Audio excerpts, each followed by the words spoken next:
Hello, everyone. You're listening to episode 1 of Financial Action Stories. Today, you're going to meet Tamara, a 37-year-old who teaches personal finance and economics to high school students in Detroit.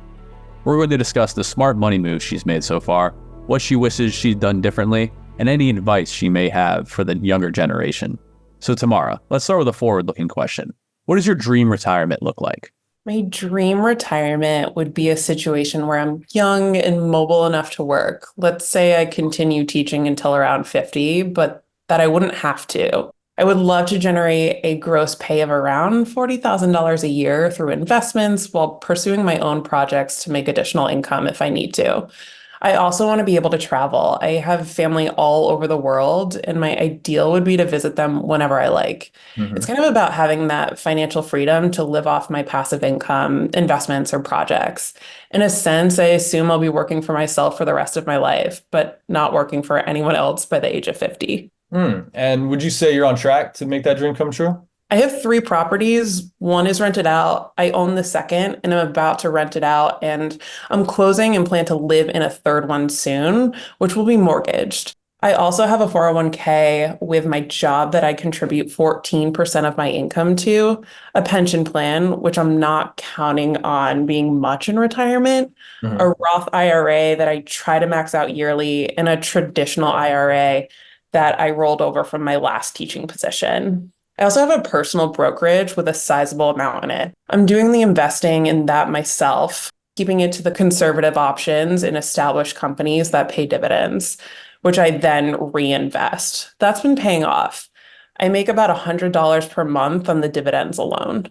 Still, I think I'm slightly behind schedule. In some ways, I was spoiled because I bought my first couple of properties in 2008 when the market crashed, and I could afford them almost completely with cash.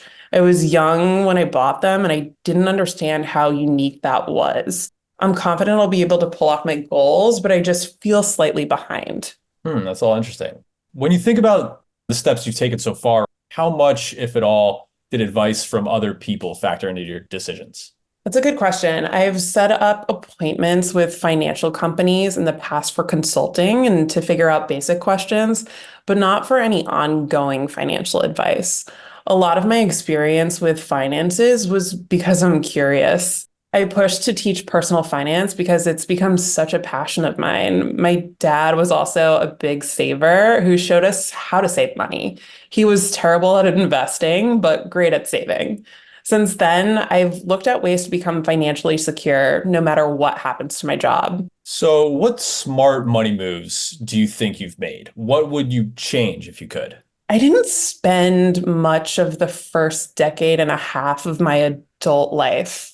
I was careful about saving as much as possible and reducing my costs. I have never paid more than $35 per month for a cell phone, and I never will. I'm never going to buy a new car, and I never will. Now, because I was able to achieve a lot more of my goals of homeownership and investing early on, I don't worry quite as much about money. I still don't spend frivolously, but I have no problem spending on travel or going out to eat. The thing I would change might be my hyper focus on real estate so early on.